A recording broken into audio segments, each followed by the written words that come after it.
I decided to record this episode after another recent shooting by a white person of an unarmed black man, of a 26-year-old, almost, not quite 26-year-old. And I thought about what my response was, and it occurred to me out of the blue one day to do this interview with Ian Sanderson, who happens to be one of the coaches with my company, but more importantly, who is Native American and has spent over 20 years studying perception and cultural sensitivity. And I've known him really well for a long time. And so there are conversations I can have with him without being afraid of saying the wrong thing. And we started having this conversation about what the podcast episode would include. And somewhere in the middle of it, I just started recording. And he, of course, knows that I'm publishing this. And what I was really thinking about was, where do we run into cultural issues or race issues? And it tends to be mostly in our neighborhoods at home or at work, because that's where we spend the most times with groups of people. And so I investigated with Ian in this. What should we do? What should we be doing? Every time an event like this happens, my overwhelming response internally is that I want to just send out giant amounts of love to the Black community and to say, there are lots of people of lots of colors who love you. And it makes me want to shout it from the rooftops. There was a Facebook post from a Black woman who said, "What are you teaching your kids so that they don't grow up and shoot my kids?" And I thought about that. And this conversation with Ian was the result of me thinking about it with him. And it occurred to me that this is what I want to put in the world to try to help. We recorded this on Zoom during a time when there are a lot of people using Zoom, so there are some pauses. I've tried to edit those out where possible. So you are from the Mohawk Nation Turtle Clan in Canada. You majored in Native American Studies in college, and you've conducted 800 to 900 group trainings for major companies and nonprofit organizations, and have spoken at conferences on cultural sensitivity, which you have since taught me is now cultural competency, has replaced cultural sensitivity for the preferred term. And you're a third-degree black belt in ninjitsu, focused on self-defense, and own a dojo in North Boulder, and you're trained in wilderness survival and tracking. And because of all of this, it occurred to me to interview you about perception, and more specifically about misperception, and the effect it has on our lives and also our workplaces. Sego Eko Ian Yungits, Waga Nyangi Haga Nawali Daroda. My name is Ian Sanderson. Hello, everyone. I'm Mohawk Nation Turtle Clan from Six Nations of the Grand River Reserve in Southern Ontario, Canada. Ninjitsu is a kind of broad stroke thing. To-Shin Do ninjitsu would be more accurate than. Its focus is on how to become a fully actualized human being. And yeah, we start with self-defense because that's, people's often one of their primary concerns when they come in. But the path is a vehicle of personal transformation. So I grew up in a small town called Brantford, Ontario, which is about 20 minutes outside of the Six Nations of the Grand River Reservation. And my mom is Mohawk, Turtle Clan. And my dad is of Scott and English descent. So I've got that biological mix. And growing up, most of my family on the indigenous side, of course, lives on the reservation. And so I was out there frequently, but only really relating to my family and not the wider community. And when we did, that was actually only at the Baptist church on the reservation that my grandparents went to. And so I did not grow up with a strong traditional sense of identity. And that was something that was fine until I got into my teen years, and as we all do, started questioning who we are. We're trying to locate and form identity, find our place in the world. And it was really at that point,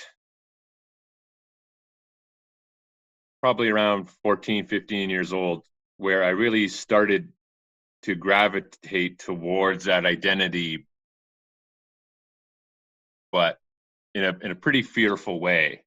At my high school in Brantford, there were a number, there's no high school on the reservation, so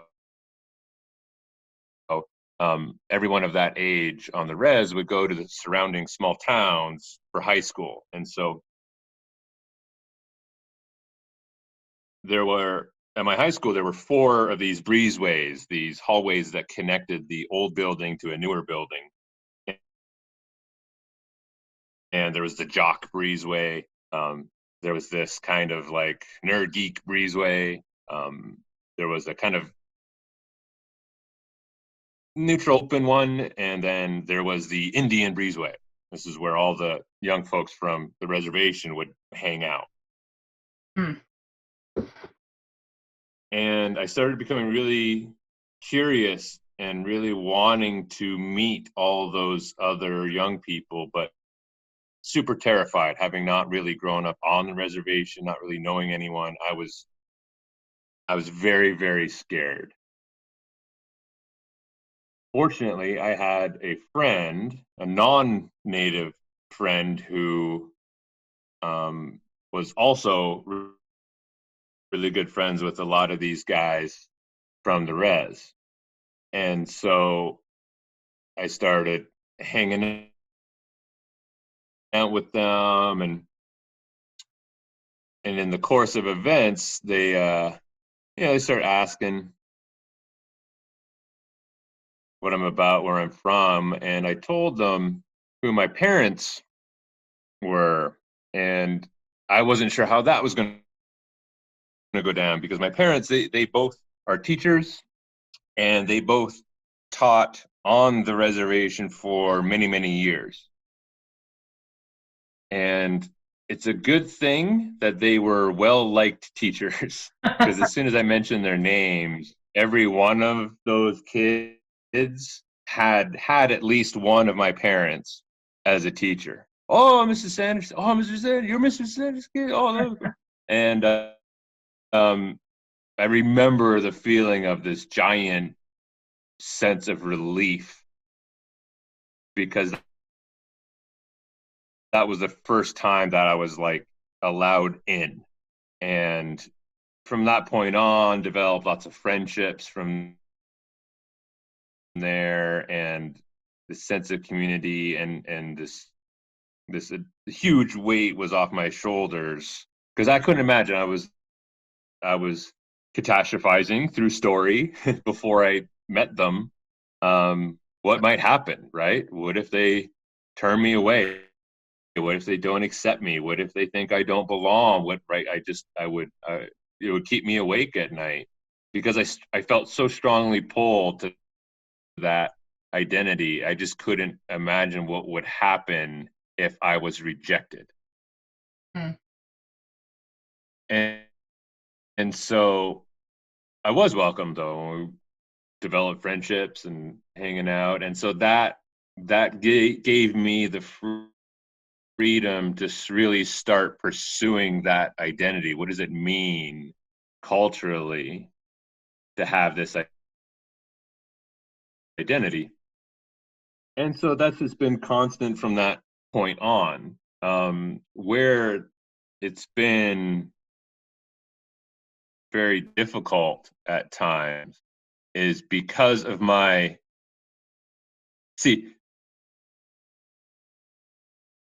amongst my people, identity was not really a blood question. It was a very adoptive society, so there's historically plenty of examples of white colonists, prisoners of war, women being adopted into our society. And so it was really not about blood, but about your willingness to learn the culture and live your life that way. Now, compared to our kind of modern oversimplified blood math, where we get these ideas of half and more derogatorily half breed and things like that, that's where things really started and continue to be challenging, is because of my genetic makeup. I don't always look, for most people, their stereotypical image of a native person. I'm not quite as dark. My hair is not quite as dark. It's, dark brown versus black. It's very, well, not even short shave now. But you find yourself wanting to try and put that mask on of what people think you should look like. And when you don't, your identity's questioned. Very often from non-native people, and more hurtfully sometimes from native people, because they're not susceptible to the same kind of inherited, perceptions and biases and stuff too, right? And so there have been many, many times in my life where I would be privy to extreme racism from non-native people because it didn't occur to them that I am one of those indigenous people, that they thought I'm like them, and so they thought they were free to say very, very hurtful, terrible things. And in every case, I would then be stuck with how to respond or not, what to say or not. And at the time, very young, very not knowing what's going on, very scared, I ate a lot of it. A lot of times, honestly, I didn't say anything. I didn't know what or how to say anything, and so I just ate those things. I didn't know what else to do. But those are very, very painful things when you try and take on step into an identity, and you're not enough of either sometimes for either side, if that just made sense. Yeah. Not enough of one and not enough of another. And I would explain to white folks, if when they asked, you know, I'd say who I am, and then they'd ask about like, oh, like, you know, like full blood. And I'm like, well, my mom is, and my dad's this, and then stuff like, they don't even are aware that how hurtful it is, but they'll often the response is, oh, so you're only half, and that's or you're just half, and that's extraordinarily painful. Oh, so you're not really, you know. Some people get excited by the novelty of running into an indigenous person because there's also this perception that we're not really around anymore. Thank you for sharing that, because that's a great lead in to what we're going to be talking about today regarding perception. The following recording is where I first hit the record button when Ian and I were having this conversation. He started talking about cultural sensitivity versus cultural competency, and that cultural sensitivity stopped short, and that concept has been replaced by cultural competency. And I turned on the record button here, so this is where we'll pick up the conversation. Versus a competency, which has a state, like there's stages. We identified 6 stages. What are the 6 stages? Cultural destructiveness. So that's I am attacking another culture overtly, right?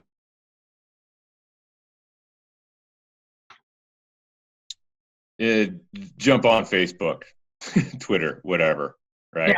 Yeah. All of that stuff.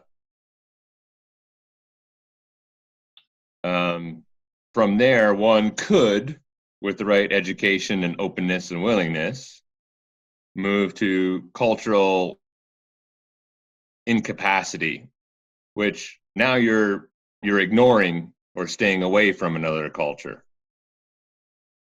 The avoidant thing, what Sterling was talking about, someone sees him walking down the street. Does that person just cross the road simply because they see a black man? So ignoring or avoiding or staying away from another culture. So an incapacity.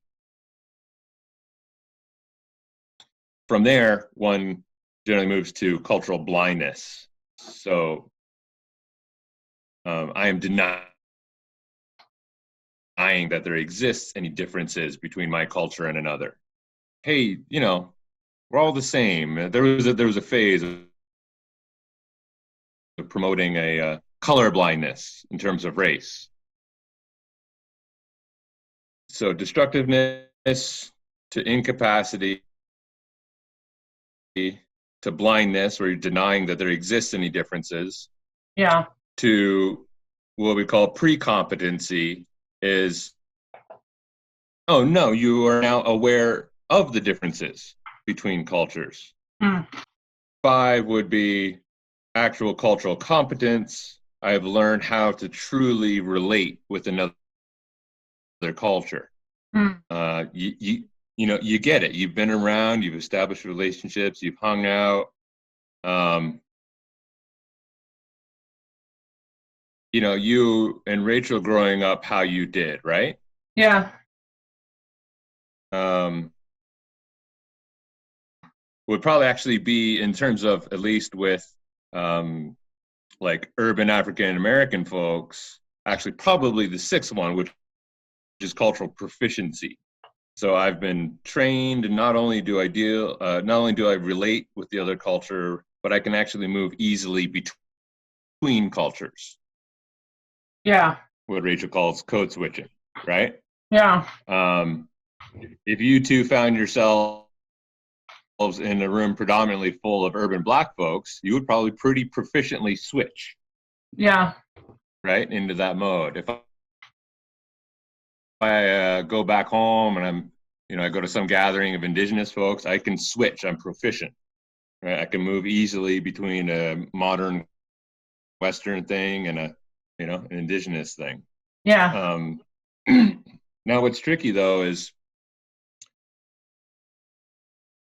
we're talking in this model, we're talking about culture, but there's a difference between culture and race.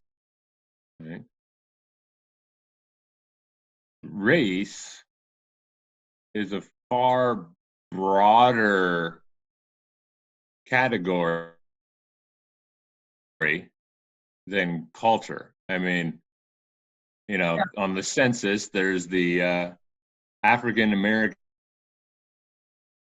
box and the Native American box and the Asian box. How many cultures are represented by each of those boxes? That's a totally different thing, right? Yeah. Like the Native American box, and that's not really culture, because inside of that box are about, at least just in North America, are about 1,200 different cultures. So to say that you're culturally competent with indigenous people is a bunch of horse shit. And likewise, probably with like black folks, like I'm culturally competent with black folks. Well, yeah, like, send you down to the Dominican or to the Congo or to the Bronx. So the jump from race to culture, like that's big. I could become culturally proficient with one indigenous nation, but if I go to some other reservation one state over and assume everything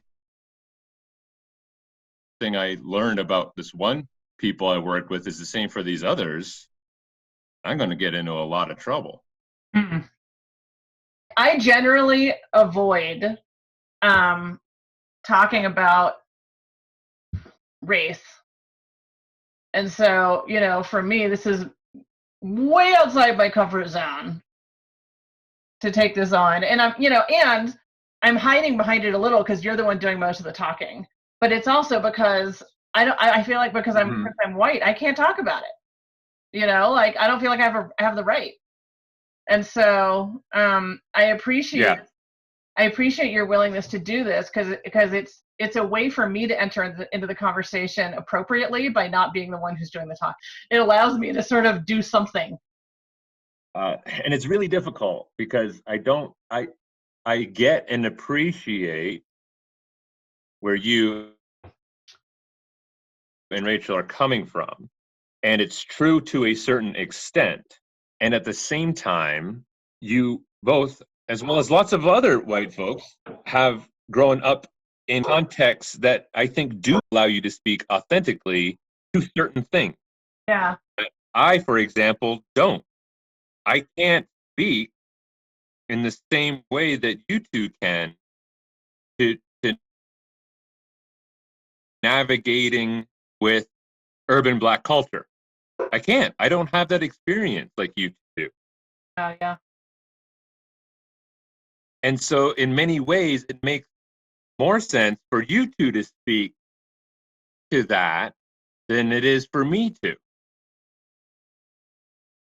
in certain ways.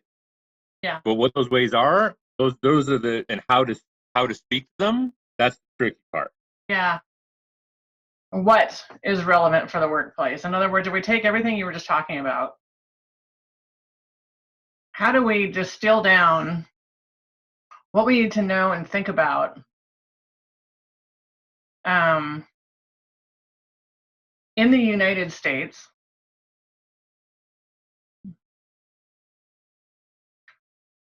when we are interfacing with people at work? One of the things that we would have people do at trainings in the quiet of their own minds at first is think about where there's some kind of difference between them and another employee, culturally, racially, ethnically.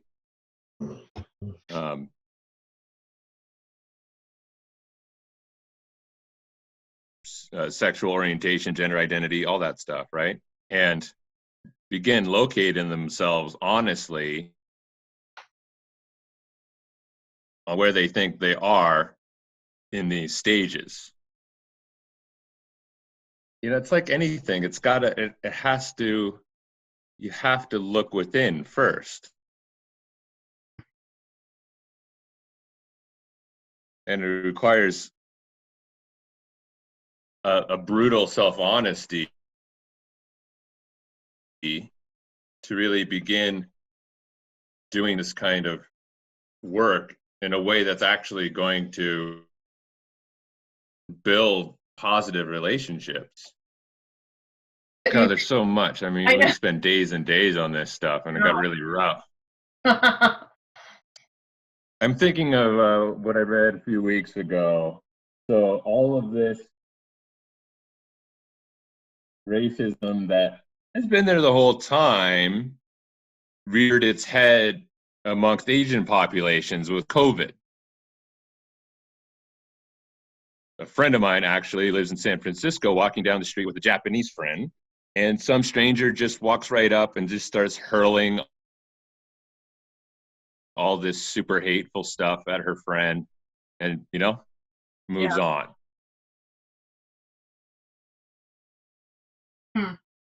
And it's crazy, right? It's ridiculous, but that's what it is. So if we're talking about allies, there's like the first thing is like we all need to, including people of color, yeah? Like this is the tricky part, is all of us need to pull ourselves out of denial and get that we all have, for whatever set of reasons, from whatever set of circumstances, we all have biases and prejudices that we've inherited. We like to think that we don't, but we do. And it's not always our fault. It's just like sometimes it's just this societal messaging, right? Same kind of things just over and over, and we're seeing it for years and years, and it just gets into our heads. And so sometimes our blink responses to things are not the things that we hoped that they would be. And then you're horrified at yourself that you just had a certain thought. And then the next stage for most people is to deny that you just had that thought. Oh, I didn't just have that thought. Well, yeah, you did. And that's the first thing, is like, get that you just had that thought. Get that you were walking down the street and you saw a black person and you had an unkind moment of consideration. And start looking at that. Right? Most of this stuff is out of ignorance, right? But so the more we pay attention to those quick little blink responses that we have, the more we can notice the kinds of like stereotypes and misinformation we have about race and culture. We got to notice our own embarrassment or shame or guilt or fear when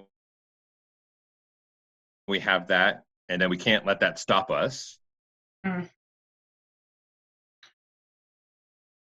It feels like what you just said is really important, especially for people. I mean, there really are two different problems. There are people who care about their perception of race and culture, and people for whom they're not particularly focused on their perception of race and culture. And for people who really do care about it and are focused on it, there's a lot of shame and guilt that comes up when there's an unexpected thought like you just described. And it's really easy to deny that we just had that thought. It's super embarrassing. And it feels wrong, not okay. Yep.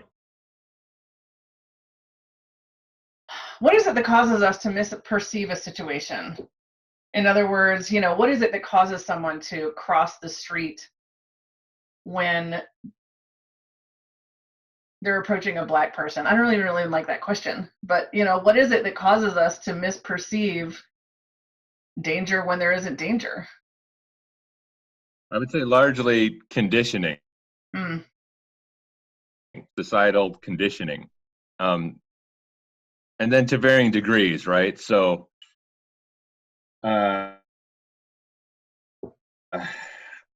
context is super important.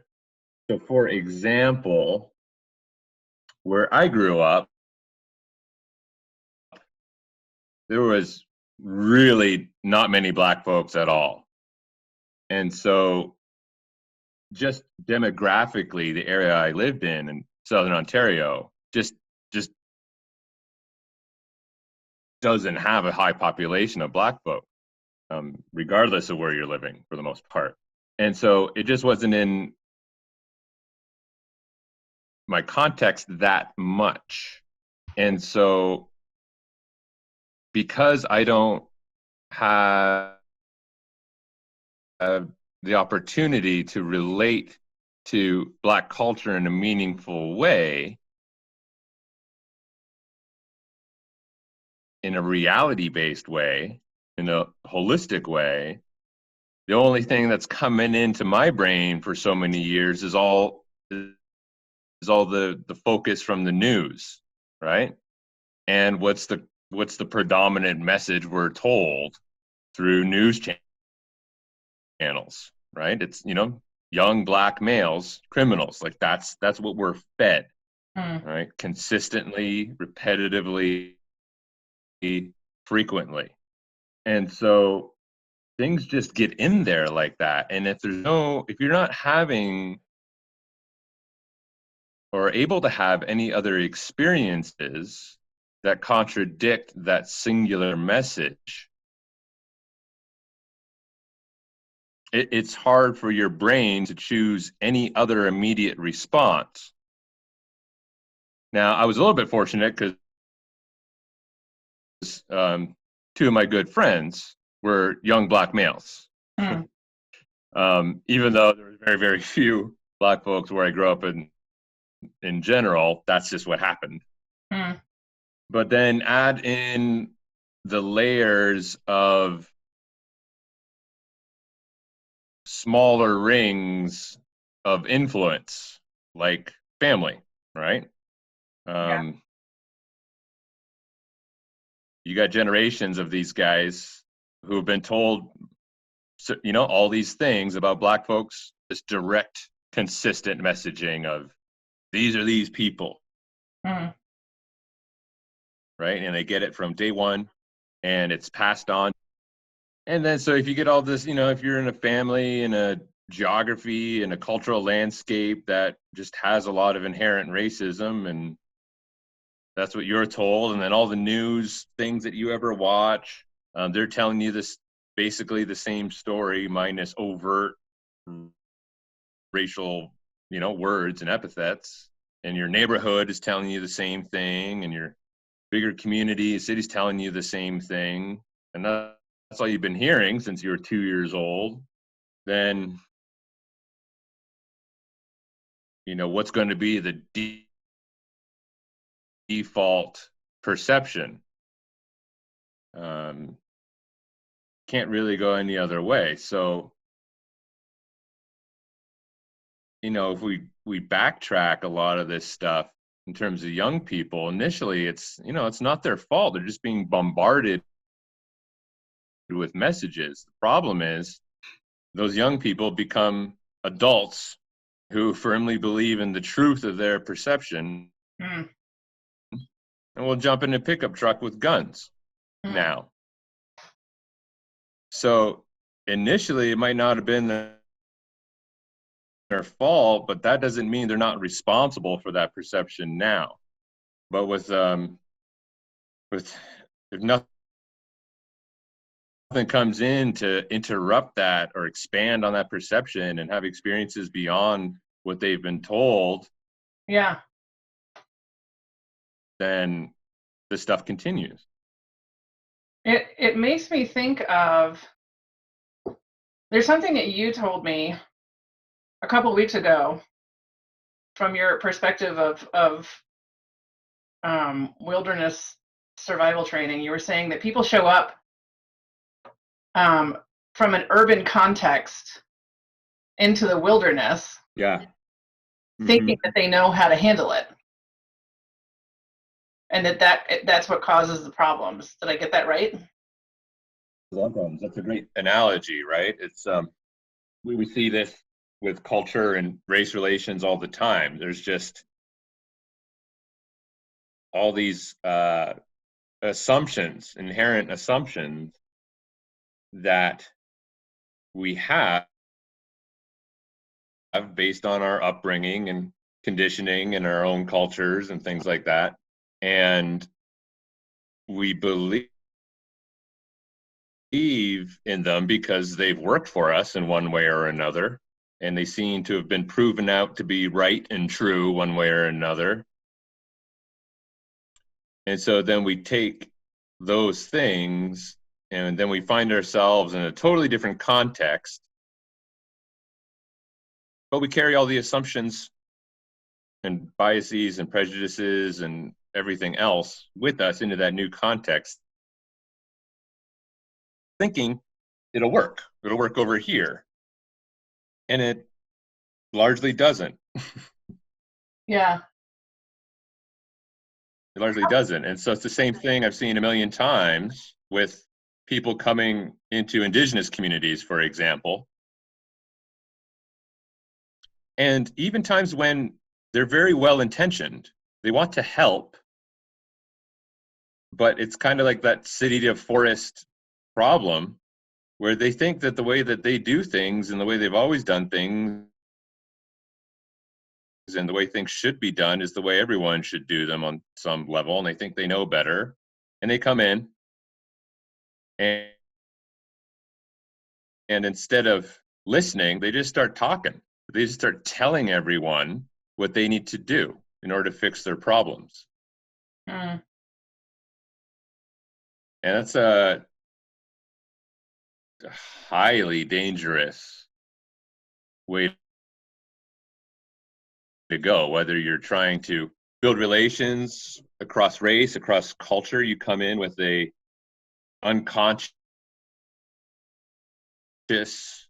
I know best, I know how to fix everything.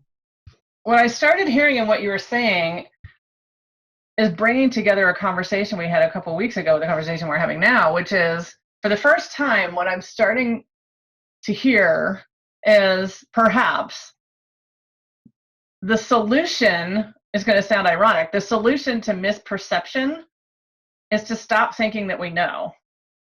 It seems like a lot of the problems are caused in places where we think we know something. And therefore, we don't ask questions and we don't look for other perspectives. And we don't pay attention to what's going on around us because we've already made a conclusion about who the jogger is, jogging down the road in front of us and whether or not they're dangerous, even though we haven't actually spent enough time investigating whether that's true. And about Absolutely. And about the people we work with and why they said that thing to us in that way, even though we don't actually know. We haven't actually asked questions about whether or not our assumption is true. And so I wonder to what extent, and I'd be really interested to know your answer to this, to what extent can cultural competence problems and race relation problems be solved by stopping to think that we know what other people mean or what they're doing or who they are or whether there's a danger or not, and spending more time actually investigating? I would say most problems. I mean, I think you're right. It's the assumptions, the paradigms that we come in with, there's also some different kinds of biases that come up too, right? One is confirmation bias, right? So these guys, they saw a young black male and wanted him to be the guy who had been committing robberies in their neighborhood. And so that whole human mess of processing that is perception fires off very quickly. They want it to be the guy. It's close enough to confirm their theory that it is the guy. They've got however many decades of whatever messaging they've bought into, practiced. And so the conclusion was just made. There wasn't an investigation process in their minds. There was jumping to all sorts of conclusions and coming to a conclusion based on very little. And yet everything in their minds probably felt absolutely true and factual in reality. And this is a really unfortunate example of all the ways our minds fool us, right? What it can lead to. It can lead to murder. I mean, let's call it what it is, right? It can lead to our misperceptions can go that far. So layered and complex, and requires the ability and skill to be able to stop the mind at so many different points and question it and investigate it and listen instead of talk, or ask instead of making statements. And it's really hard, but at the same time, there's so many opportunities that we can build the skill. And what you're talking about is a critical one, where the difference. I'll use that example of non-indigenous folks going in indigenous communities wanting to help in some way. The ones who come in who don't do what you're suggesting, right? They just come in with all their preconceived things and just start telling people what they think they should do and how they should solve their problems, and that never works. They get kicked out pretty quick, and all it does is reinforce the other story of all these people are just being kind of missionary and not really wanting to listen to us and wanting to again tell us how it's going to be and what needs to happen. Whereas the non-indigenous folks who come in very humble and attentive, they end up asking questions and listening, right? And those are the people who tend to be welcomed back and tend to be seen as allies, right? Oh, that one was really different. That one didn't just start telling us stuff. That one asked questions and listened to our answers. I think we've all had that experience at some point. Even I just had that experience 2 days ago with a friend of mine on the phone who I hadn't talked to in a while, who was giving me advice about a relationship problem that I was dealing with. And she kept launching into advice that was completely irrelevant because she hadn't actually asked me any questions about what the problem was. And so I kept gently trying to redirect her and say, actually, that's not it. And then she would launch into something else, some other solution that wasn't relevant because she still didn't understand what the problem was I was dealing with. And so, and I sat there feeling a little uncomfortable trying to figure out, do I tell her that that she's not understanding the issue at all because she hasn't asked me any questions? And what occurred to me was she was in a place of wanting to know. She was, she's got a pretty happy marriage and she's been married for a while and she's got good friendships. And, I think she really considers herself to be someone who has strong relationships and is good with relationships. And she was in a place of really wanting to know, to believe that she knew what the solution was. And so she wasn't really asking any questions, and thus the solutions that she offered ended up being irrelevant. Yeah, there it is, right? So whether it's like race and ethnicity and diversity stuff, or managerial issues, right, with bosses or supervisors, or whether it's team dynamics, working with your colleagues, they all have these fundamental source issues. And I think, one of my big issues with a lot of approaches to making change, again, across any of those areas, is the modern Western mind really wants to focus on form and structure as the solution. Oh, we just need a different way to do this. So we just need to structure our meetings differently. We need to generate the reports in a different format. Those supervision forms, we just need to rearrange the structure, change the font. No, that's no. We need to change the way we're perceiving each other and relating to each other. And we need to get all the super fast, rapid fire, blink, unconscious responses and reactions and thinking that we have that contributes to those problems that we're experiencing. And that's what was just coming to me as you were speaking is that especially at work, we are usually paid to know. We're usually paid to know the answer. We're usually paid to know what we think. We're usually paid to know what the problem is.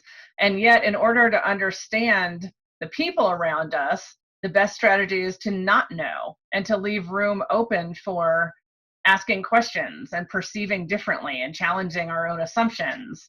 And so it creates an interesting cultural dichotomy where we're supposed to know everything and have quick answers and quick solutions about our work, and then also delay knowing what we think we know about the people we're working with. You're right. Again, back to conditioning that we've all experienced in various ways. There's been this culture created at work, at least, in kind of modern Western context, as I see it, as, yeah, you better have the answers, hey, Jennifer, how do we X, Y, and Z? And there's this pressure of, if you don't have that answer immediately, we freak out. Right? Yeah, and usually faster. Better. All these stories come up. Yeah, the faster the better, right? But there's limited time, limited resources. We just got this half day or this 2-hour workshop, and it doesn't really do much. Doesn't really do much. It's checking the boxes, but I would argue about how much it actually does versus long-term coaching programs, really in-depth, intensive, consistent educational programs and workshops and things, something with depth, something with teeth. You created a very successful training at a large organization in Boulder several years back, simply teaching people how to walk, that then had profound results on I don't remember what the exact measure was, but on the safety, on reducing accidents. Yeah. What is it about that training that had people observe? Did people observe differently? Did they? What changed? Yeah, great question. Yeah, so we were asked by the environmental health and safety manager of this large company to train their employees around movement and awareness. So their goal was to reduce or eradicate, if possible, incidents, accidents, and near misses in the workplace. Whether that be from factory accidents to people crossing icy patches in winter in the parking lot, what have you. And so, yeah, we created this program around how to actually walk, which sounds ridiculous. But this is very much connected to all these sort of things that we were talking about, these tacit ways and conditioning that's occurred. So when I first started doing them, I saw, because they made it mandatory for all these employees. So there was initially a lot of people slouching, arms crossed, not really looking, a lot of like, what are we doing here? We have to go to this mandatory thing on how to walk? Like, that's ridiculous. And so I noticed it pretty quickly. And then, so I just decided to call it out. That was like the first thing I did after welcoming everyone. And I said, so be honest, you're not going to hurt my feelings here. Raise your hand if you think it's pretty ridiculous that you have to come to this mandatory training on how to walk. And we would get almost everyone raising their hands, right? Art. I said, yeah, it's absurd in one way, right? Because how long have you been walking, right? Since you were 2, right?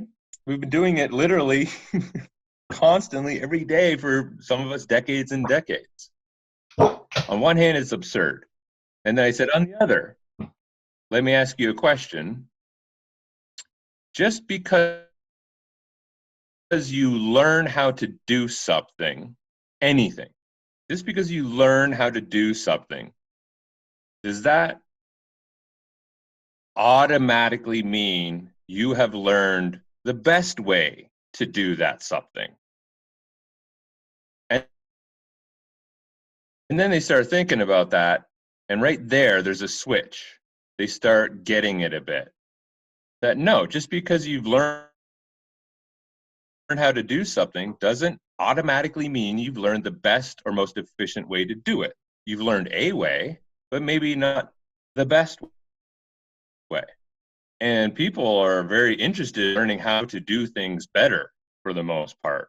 And so what we would do is look at how we walk now, right? And then, like, what's the common way in a modern Western society to move around in the world? And everyone kind of gets it and sees the same things. And then we break down, like, what's maybe not so good about that? What are the effects of that? Moving around with my head down, shoulders forward, I'm all out of balance, and I'm slamming into the ground with my locked knees and my heels. And what's that doing? What's that doing to our bodies, to our backs, our knees, our necks, our shoulders, our awareness? But who would like to not be this hunched over vulture looking creature in a few years when you're older? Who would like to a very upright, dignified, confident, aware human being walking around the world? Well, no one doesn't want that.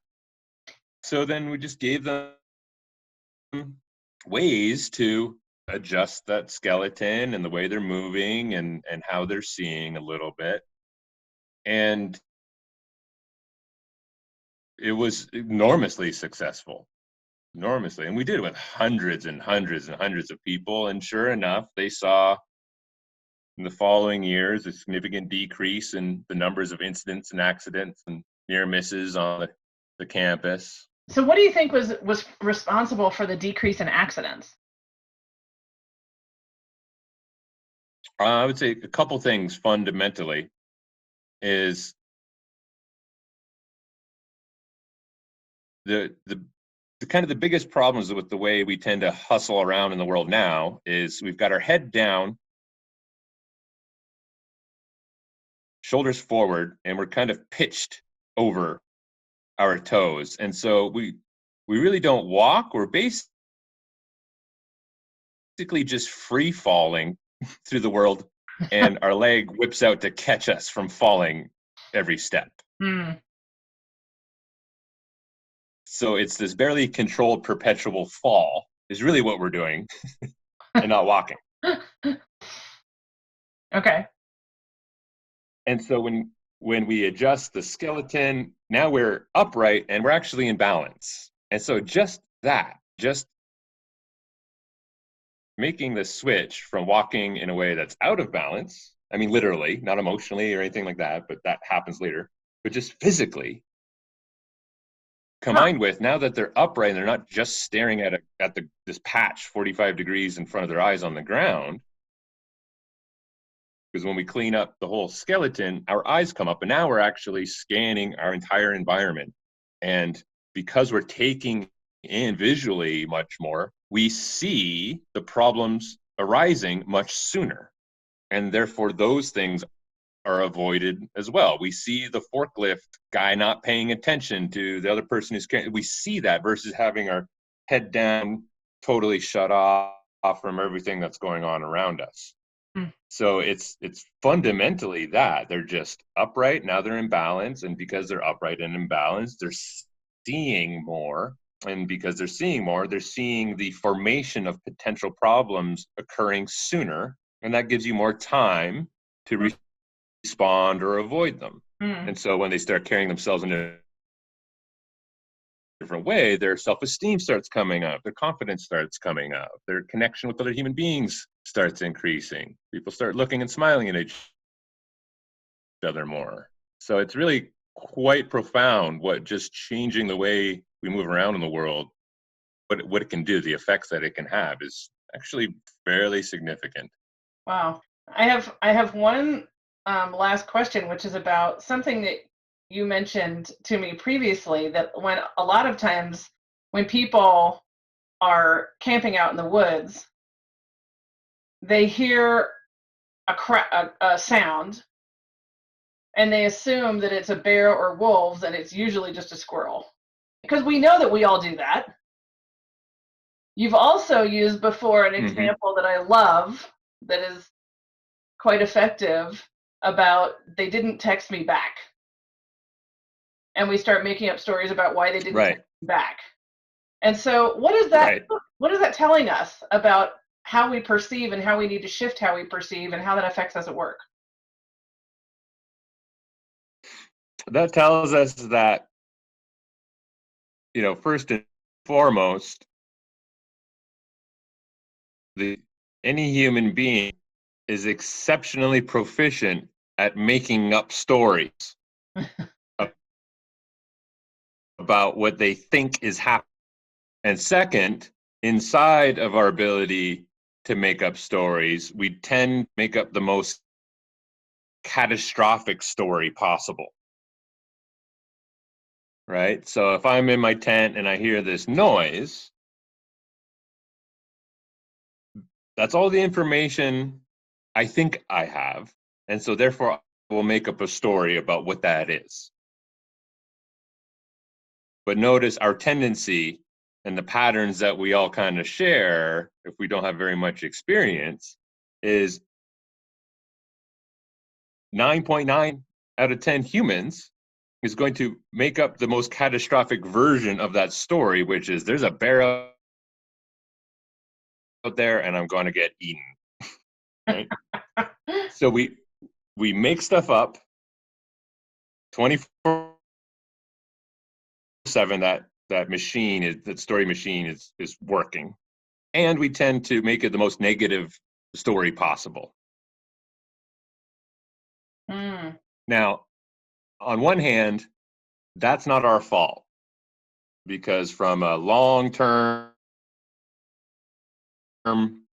survival perspective, it made sense for us to imagine the most negative story first, because it was safer to assume that it's something that's going to kill you and be wrong about it than it would be to assume that it's something fine and it's not. And that's the last thing you get to be wrong about in your life.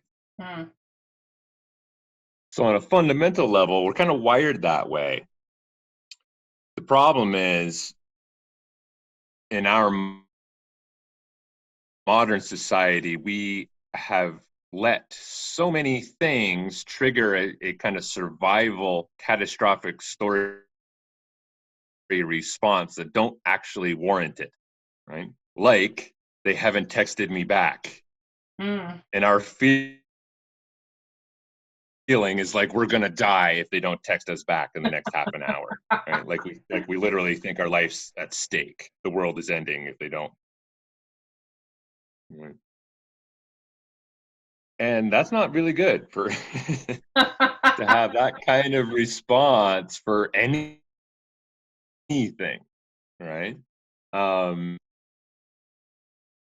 and it can look like so many things. It can be very self-directed at work, where we turn our stories inward. Oh, I'm no good. I'm crap. I'm going to get fired. I'm going to get in trouble. I'm going to this. I'm going to that. And we can turn it the other way. You know, we listen to some communication from someone and, oh man, they're just being this way. They're doing this. They, you know, they're doing this because they think I'm da da da da da, da. And we just go off. Never, rarely stopping and doing what you were mentioning a little while ago is stopping to ask the questions, right? To just pause the story machine, pause the whole you think you've got it all figured out thing, and get into inquiry, whether it's inquiry with the self, you know, wait, why did I just think that? You know, $64 million question. Why did I just think that? Why did I just have that thought? Why did I just say that? Why did I just? Yeah, and so if we've got their interpretations butting up against our interpretations, it seems like we keep coming back to the need to not think that we know, and that the solution to misperceiving what's happening is to simply be curious for longer, delay making a conclusion about what's going on until we've really spent enough time investigating the situation. Like absolutely. To use another analogy to, you know, the outdoors is when you're tracking animals, you've got footprints and other signs. When I teach that stuff over and over again, we run into the same problems that we've just been talking about, where people see something, which is only part of all the things that are available to see, but they get fixated, right? They get blind to everything else around that. They're missing the context, they're missing other information, they're missing other clues that can lead them closer to the reality of what happened, but they get fixated. And not only do they get fixated, they're often incorrect about what they think they're looking at. Right? And so they get so sure about that, right? So sure about it. And then they jump to these conclusions and then make these statements, and then their mind stops. They're like, yep, okay, I got it. I figured it out. I'm right. Yeah. Versus tracking is really a process of constant questioning and then looking for the evidence in reality that supports or doesn't support the various possibilities. It's constant humility and inquiry. It's going to work out better for us if we've chewed on it for a little while, if we've been open, been humble, looked at our own biases, been in question and exploration, and like you said, curiosity is a big one. And so I think things would be very different if we paused like that and really started opening up, being humble, owning our stuff, being willing to look at our stuff, asking ourselves why, being honest with the answers. And then once that's out of the way, now we can really connect much more authentically and holistically with another human being. So we've looked today at various ways that our perception affects our reality, and more importantly, that misperception can affect our reality and cause us to have an incorrect or inaccurate assessment of reality. We've talked about how people come from an urban context to go camping in the woods and they think they know, and that causes problems because they're not taking enough time, as Ian discussed, through tracking and wilderness survival to really keep collecting information and stay humble. We even looked at an interesting example of learning how to walk that demonstrated a few things for us. First, that something as basic as walking can be relearned, because while we may know how, we may not know the best way. And so something as basic as perception and awareness that we think we already know how to do, turns out we may not know the best way to do it, and that there are more effective ways to perceive so that we don't end up misperceiving. And we talked about how when people are in the woods and they hear a sound, they assume it's it's a wolf or a bear when in fact it may just be a squirrel. And this is one of the common examples of how we can misperceive. In our personal lives, it sounds like they didn't text me back, where we think there's a problem and in fact it's just fine.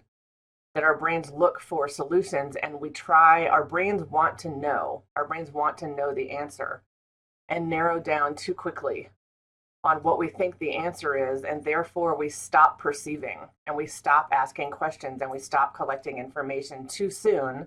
The solution is, in the case of walking, to stand more upright and to observe differently and to see better, which is a great metaphor for how we can, when we are in the workplace or when we are at home, broaden our vision and see more, delay making a decision and collect information. Know that our brains are wired to come to a conclusion sooner in order to protect ourselves, but that allowing that can create the wrong conclusion if we haven't gathered enough information. Ian, thank you so much for spending a lot of time with me tonight thinking about this. Thank you from the perspective of this podcast and what we get to offer the world. I've really appreciated this conversation. It's going to be really interesting to put the last 2 hours together and compile, like an hour long, Yeah, good luck with that.